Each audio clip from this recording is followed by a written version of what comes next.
Olá, começamos a partir de agora mais uma edição do Jornal TV Sul. E hoje você vai ver: Emater abre inscrições para o 18º concurso de qualidade dos cafés de Minas Gerais 2021. Microempreendedores individuais têm até o fim de agosto para regularizar dívidas. Como se identifica a variante Delta? Laboratório da UFMG faz 220 análises por semana. Pão de queijo conquista o exterior. E hoje tem a volta do nosso quadro Entenda Direito. E vamos falar sobre o pagamento de verbas rescisórias pela empresa em casos de falecimento do empregado. A convidada de hoje é a doutora Marilda. Tudo isso e muito mais você confere em 30 segundos. A Anhanguera Guaxupé convida você a visitar suas novas instalações e conhecer todas as novidades em cursos de graduação e pós-graduação. Contamos com cursos de pós-graduação dinâmicos que te oferecem bonificação de 200 cursos livres, com certificados e cursos de graduação nas mais diversas áreas com valores a partir de R$ 169. São cursos reconhecidos pelo MEC. E você ainda conta com o suporte de um tutor presencial e do atendimento personalizado do polo. Venha descobrir novas possibilidades com a Anhanguera Guaxupé.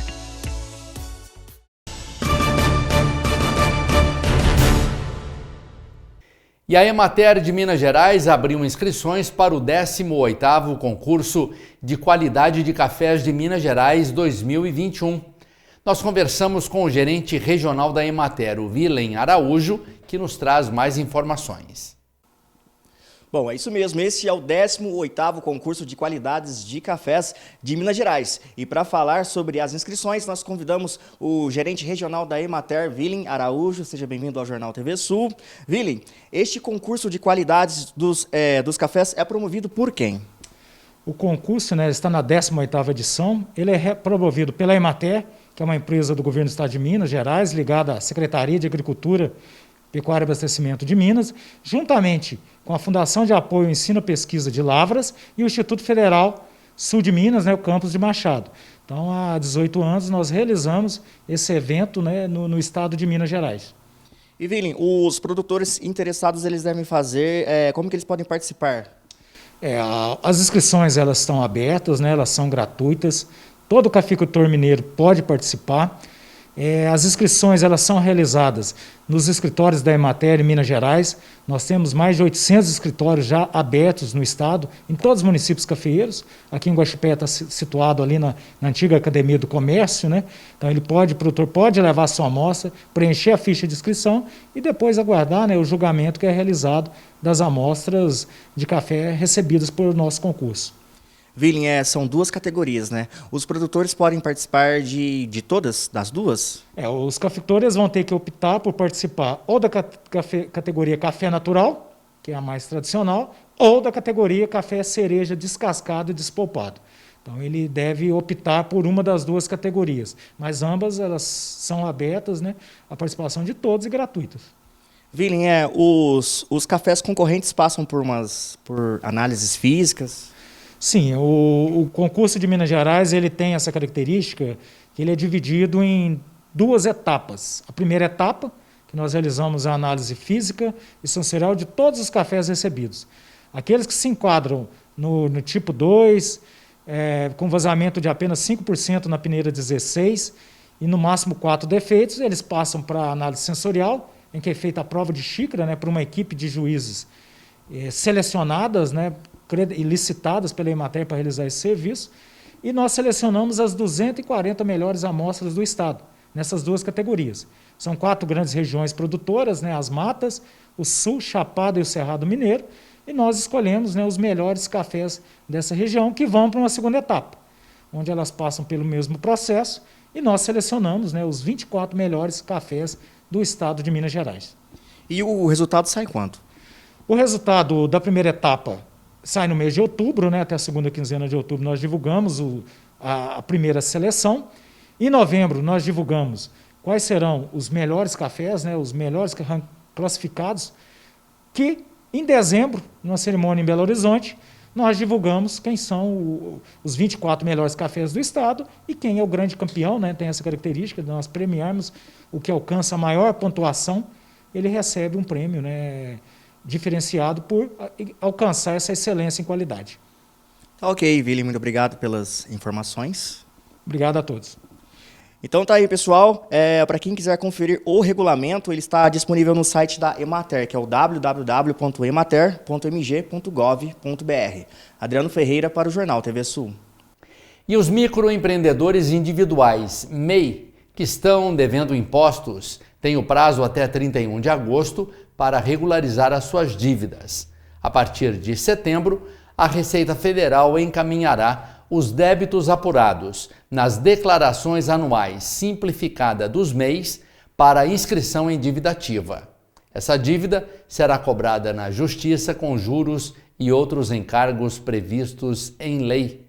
Veja agora mais informações com o chefe da Agência da Receita Federal em Guaxupé, o Valmir Paulino Benício. Atenção, microempreendedores. As empresas que estiverem com débitos dos impostos pendentes terá até dia 31 de agosto agora para regularizar.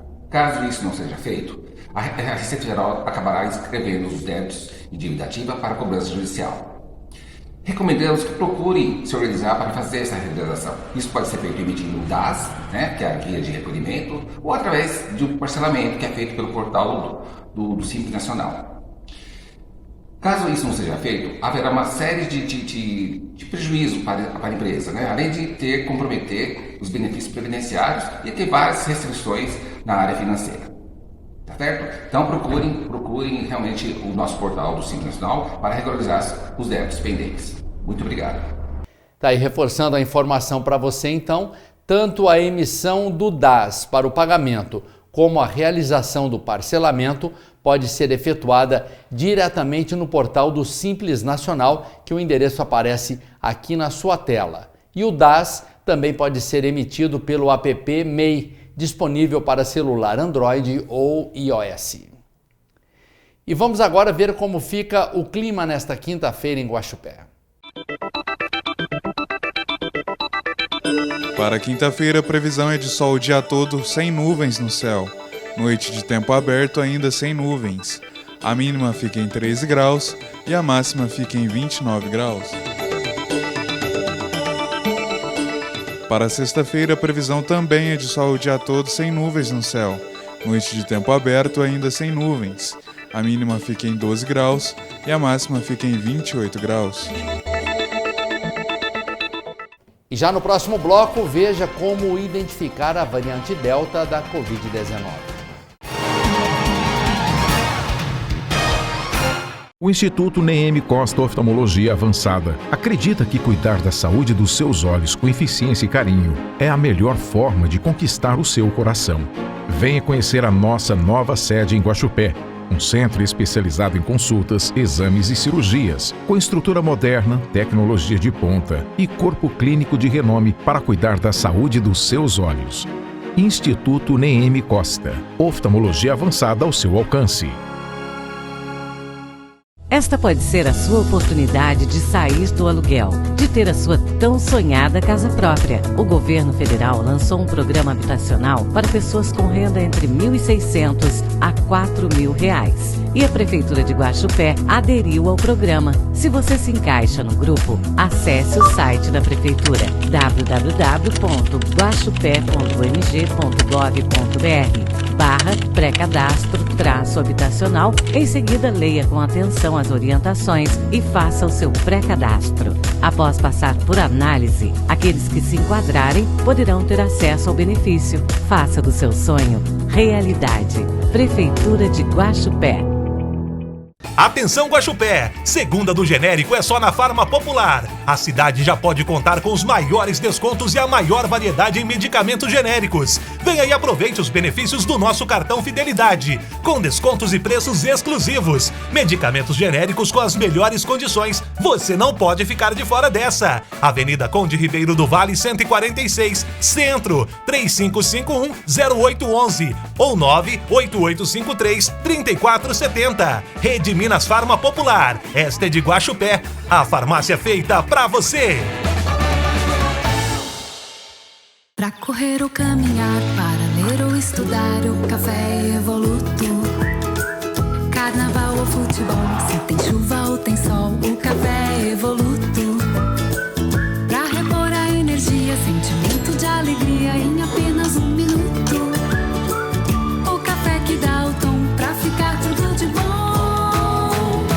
café Evoluto. Viva o sabor que é tudo de bom. O café Evoluto. Preocupe-se em ser feliz.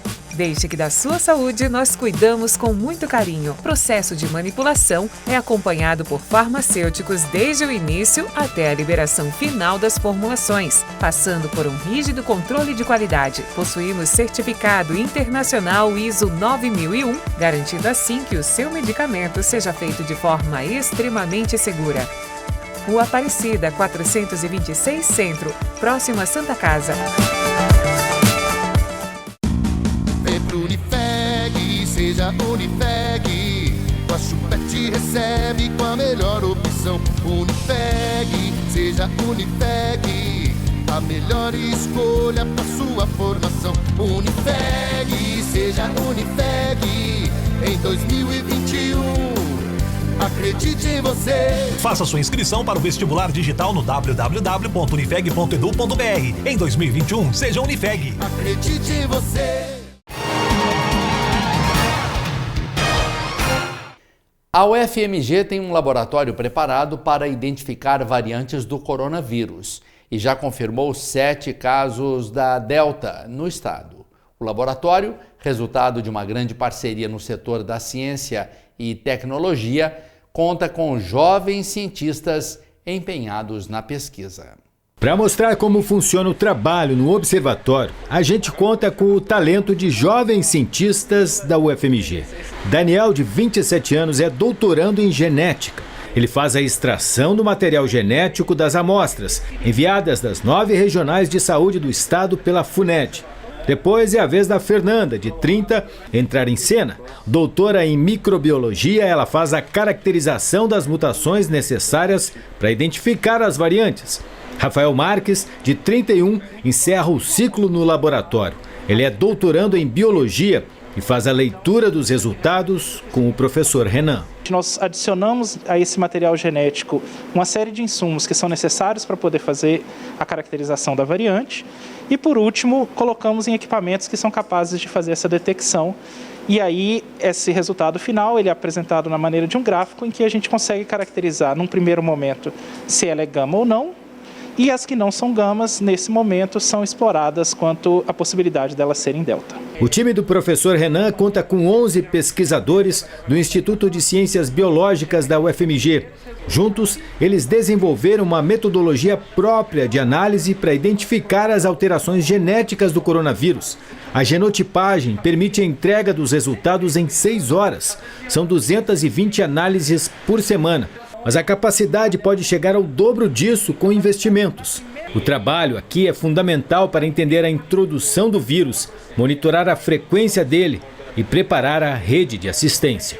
Essa iniciativa de monitoramento das variantes, ela consegue contribuir com o enfrentamento da pandemia em 3 níveis. Um primeiro, caracterizar as vias de introdução, ou seja, de onde essa variante que está entrando, ela é proveniente. Num segundo momento em que a circulação já está estabelecida, que a gente consiga caracterizar a frequência dela, e a gente tem uma expectativa de que a cada semana cresça essa frequência de delta no estado. E, por último, que essas informações sejam devolvidas rapidamente para os órgãos de gestão em saúde, que ela possa ser utilizada para a criação de políticas de saúde propriamente ditas. As variantes surgem a partir de um processo de multiplicação imperfeita do vírus. Isso é científico. Mas nós, como sociedade, contribuímos para esse descontrole, mantendo ativas cadeias de transmissão do vírus durante a pandemia. Infelizmente, hoje, Minas Gerais registrou a transmissão comunitária da Delta. E novas variantes podem surgir se nós todos não nos mantivermos vigilantes. As variantes que estão hoje em circulação no Brasil são fruto de um processo de transmissão descontrolado do vírus, uma vez que elas surgem por conta da incapacidade do vírus se multiplicar de maneira perfeita. Então, se nós comparamos hoje as variantes que existem com as variantes que existiam no ano passado, nós estamos lidando com variantes que são mais infecciosas e que têm um potencial maior de infectar pessoas que já estão vacinadas. Com isso, é importante que a sociedade entenda que ela também foi responsável por esse processo e que esse não é a última cena do filme, nós ainda podemos ter variantes mais complicadas. Então é essencial que a gente utilize máscara, faça as medidas de higiene pessoal e continue com o isolamento para que novas variantes não surjam. E mudando de assunto, vamos falar do famoso e delicioso pão de queijo. Essa iguaria tão mineira vem conquistando cada vez mais o Brasil e também o mundo. A receita varia um pouco, mas ele é inconfundível. O cheiro, o sabor, o gostinho de Minas. Nós, mineiros, estamos acostumados com a onipresença dele. E quando chega a visita, a gente não tem dúvidas de quem deve ser nosso anfitrião. O pão de queijo de Minas eu conheço, lá em Boston a gente tem muito mineiro lá.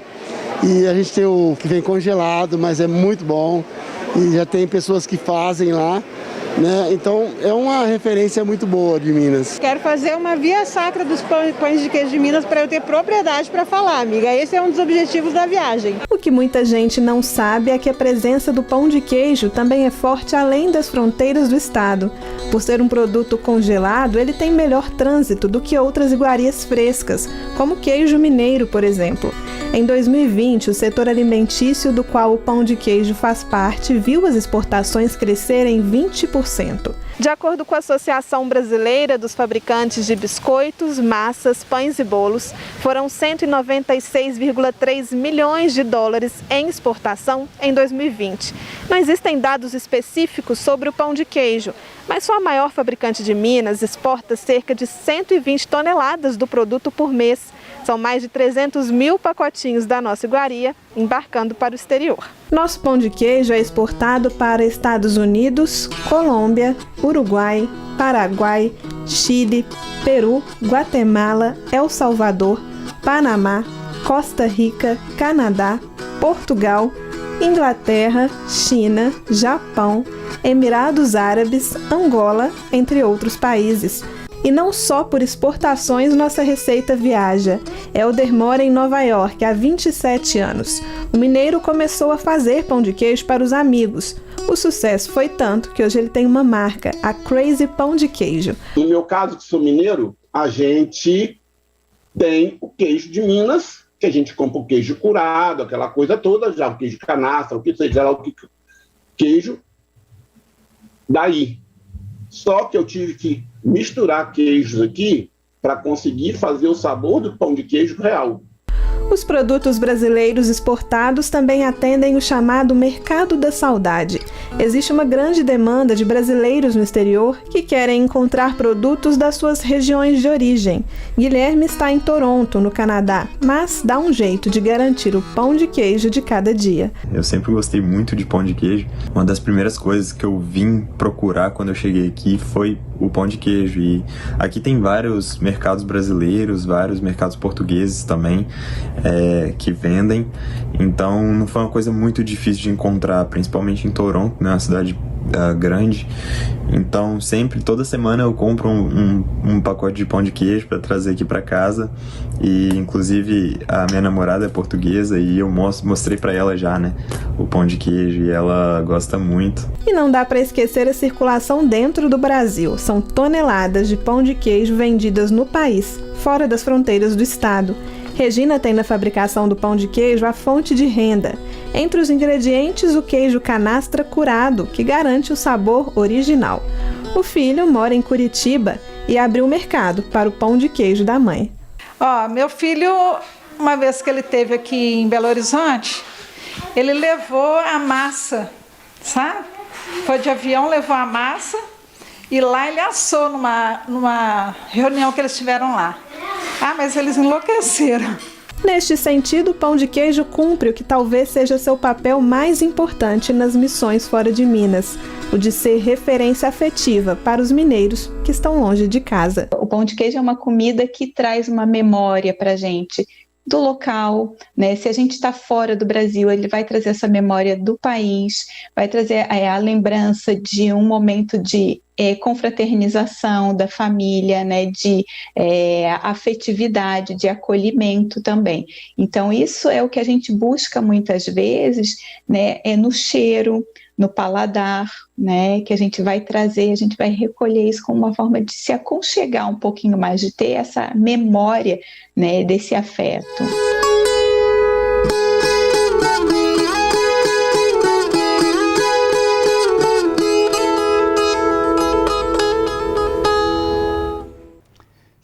dúvida alguma, a vida de um mineiro começa depois de um pão de queijo com um delicioso café. E a seguir nós temos de volta o quadro Entenda Direito. E hoje vamos falar do pagamento de verbas rescisórias pela empresa em caso de falecimento do empregado. Voltamos já já. Esta pode ser a sua oportunidade de sair do aluguel, de ter a sua tão sonhada casa própria. O governo federal lançou um programa habitacional para pessoas com renda entre R$ 1.600 a R$ 4.000. E a Prefeitura de Guaxupé aderiu ao programa. Se você se encaixa no grupo, acesse o site da Prefeitura www.guaxupé.mg.gov.br/pré-cadastro-habitacional. Em seguida, leia com atenção as orientações e faça o seu pré-cadastro. Após passar por análise, aqueles que se enquadrarem poderão ter acesso ao benefício. Faça do seu sonho realidade. Prefeitura de Guaxupé. Uma história de mais de 40 anos de tradição de carnes selecionadas para qualquer ocasião, com variedades em cortes premium para o seu churrasco. Direto da nossa para a sua família. Pensou em carne, já sabe. Passa aqui no Marquinhos. Espera. Quem disse que precisamos voltar ao normal? E se ao invés de voltar, a gente for pra frente, pensar e agir diferente, estar juntos mesmo estando distantes? Pensar menos no que está fechado e mais em manter nosso sorriso sempre aberto. Entender que um sorriso não precisa ser perfeito para transmitir amor de algum jeito. Porque sorrir nunca há de fazer mal. E se o novo normal for mais novo e menos normal, não se esqueça por um segundo que tudo pode ser melhor quando seu sorriso se abre para o mundo. Implar, de sorriso sempre aberto para o melhor.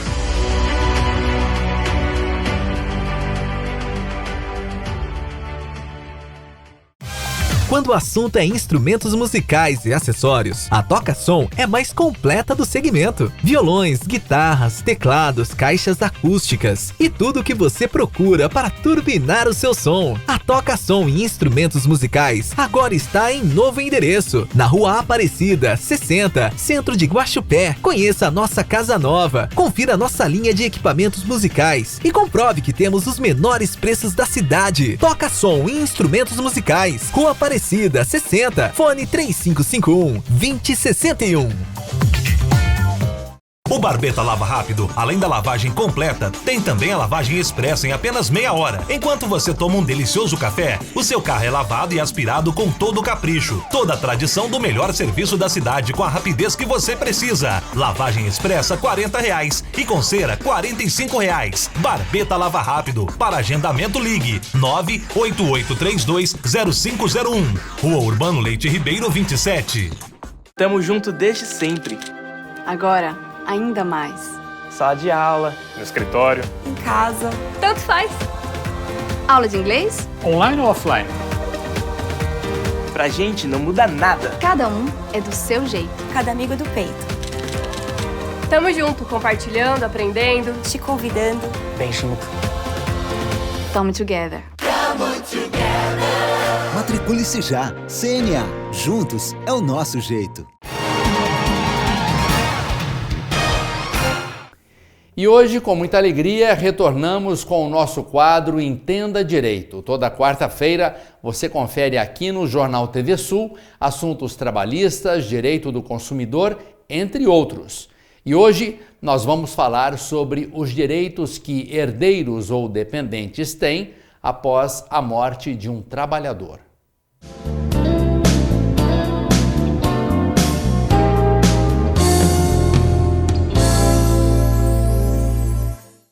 Olá, e hoje no quadro Entenda Direito vamos falar de morte, que é um assunto bastante delicado. Além da dor da perda, familiares precisam fazer todo o trâmite burocrático, desde a certidão de óbito até o enterro. No entanto, muitas pessoas não sabem os direitos que herdeiros ou dependentes têm após a morte de uma pessoa que trabalhava em regime de CLT, que é o que conhecemos como trabalhar com carteira assinada. E hoje, para falar sobre isso, nós convidamos a advogada Marilda Cardoso, especialista em Direito do Trabalho. Seja bem-vinda, doutora Marilda. Obrigada, Adriana. Agradeço mais uma vez o convite de estar aqui nesse quadro Entenda Direito.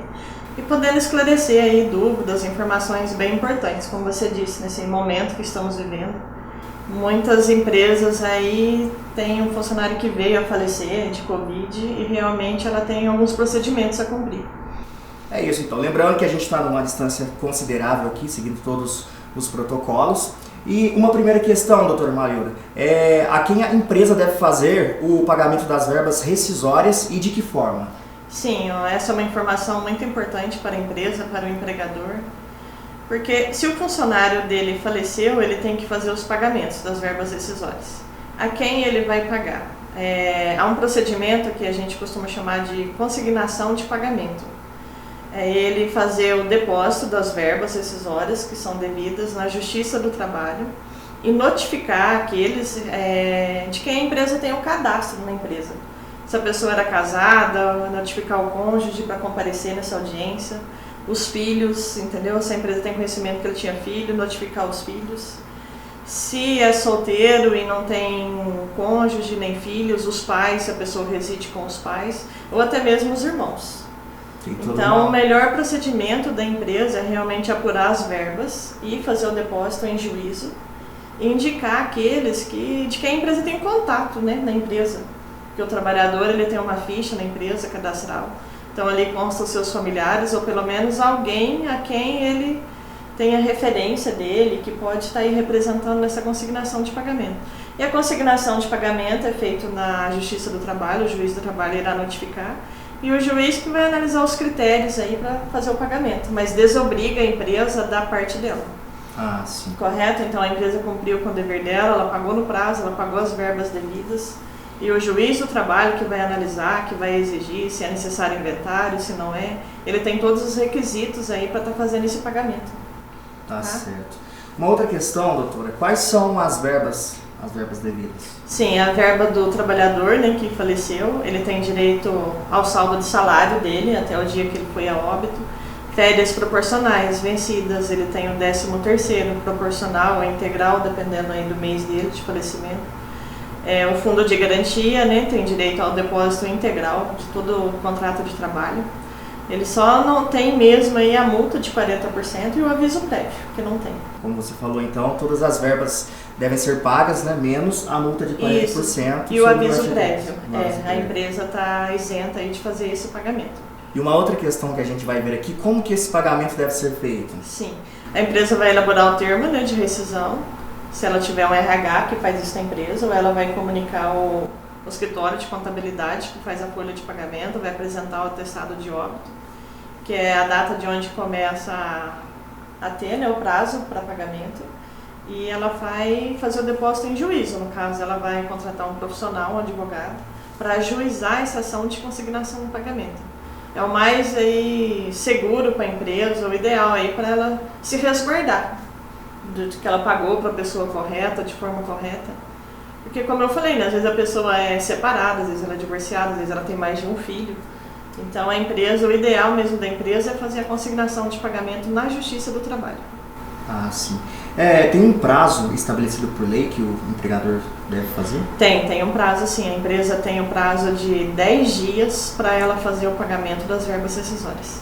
E o sucessor, ele terá o prazo de 2 anos, né, após o cancelamento do contrato do falecido, para solicitar as verbas rescisórias junto à empresa? E se por um acaso a morte do empregado seja em razão de acidente de trabalho, seus dependentes poderão ter outros direitos, além dessas verbas rescisórias? Sim, pode. O sucessor daquele que faleceu, ele tem o direito de cobrar aquilo que foi descumprido durante o contrato de trabalho, ele pode sim cobrar da empresa. Ele não é limitado aí na questão das verbas. Às vezes a empresa deixou de pagar aí as férias, deixou de pagar 13º, deixou de pagar horas extras, deixou de pagar algo aí que o seu sucessor tinha conhecimento, né, dessa falta de pagamento, de depósito de FGTS, ele pode sim ajuizar a ação e cobrar isso da empresa, sem problema algum. E como que fica o caso do empregado falecido que não trabalhava com carteira registrada? Se ele não trabalhava com registro na carteira, é uma infração aí, né, de acordo com a legislação trabalhista. Então, o funcionário, o seu herdeiro aí pode pedir o reconhecimento do vínculo trabalhista. Aí vai pedir o reconhecimento do vínculo e pedir as verbas aí pertinentes de todo trabalhador registrado, como o fundo de garantia, 13º, as férias, o saldo de salário. Ele pode pedir sim, isso na justiça. Não impede ele de entrar com a ação por falta de registro na carteira. Ele tem que ter provas, ele tem que ter testemunho, mas ele conseguindo comprovar o vínculo aí do parente dele aí falecido junto à empresa, ele pode sim entrar com a ação. Se a empresa também não registrou ele durante e ele faleceu, ela pode fazer o registro e fazer todos os recolhimentos dele e o pagamento também das verbas rescisórias. Bom, eu acho que a gente já abordou as dúvidas mais frequentes aqui hoje, né? Sim. Do telespectador. Se você tiver alguma dica, alguma sugestão para o pessoal, as considerações finais. Sim, eu acho que a empresa que passou por isso, infelizmente, ou passa, ou infelizmente venha passar por isso, que ela se informe aí no prazo de 10 dias dos direitos do trabalhador, faça a consignação de pagamento na Justiça do Trabalho. É o melhor caminho aí para ela fazer. E a família é a mesma coisa, é sempre bom manter os dados atualizados na empresa, cadastrais, com quem o funcionário mora, com quem ele tem de referência, em caso de doença ou de óbito, para a empresa saber a quem ela vai comunicar quando isso acontecer, certo? Então é sempre importante estar atento a isso na empresa. Tá joia? Então tá certo, muito obrigado, doutora Marilda. Eu que agradeço, Adriana. E esse foi o nosso quadro Entenda Direito de hoje. Até a próxima. Tá, e muito obriguado à doutora Marilda, sempre mais uma vez atendendo a nossa reportagem. E vamos agora aos dados do informe epidemiológico de Covid em Guaxupé. Nesta quarta-feira, dia 18 de agosto, a Secretaria Municipal de Saúde recebeu 12 casos positivos da Covid-19. Na data de hoje, tivemos 19 pessoas recuperadas em alta médica. A Santa Casa está com 11 pacientes internados confirmados a Covid-19, sendo 5 em UTI e 6 em leito clínico. Sendo assim, Guaxupé totaliza 5.893 casos positivos, 5.640 recuperados em alta médica, 106 em isolamento, sendo 11 hospitalares e 95 domiciliares, e 147 óbitos confirmados a Covid-19. E assim chegamos ao final de mais uma edição. Espero que você tenha gostado das matérias da edição de hoje. E se quiser rever essas matérias e também outras já exibidas, basta acessar o nosso canal no YouTube, youtube.com/tvsueducativa. Aí você aproveita, se inscreve e ativa as notificações para receber todas as atualizações de notícias. Muito obrigado pela sua companhia e até a próxima edição.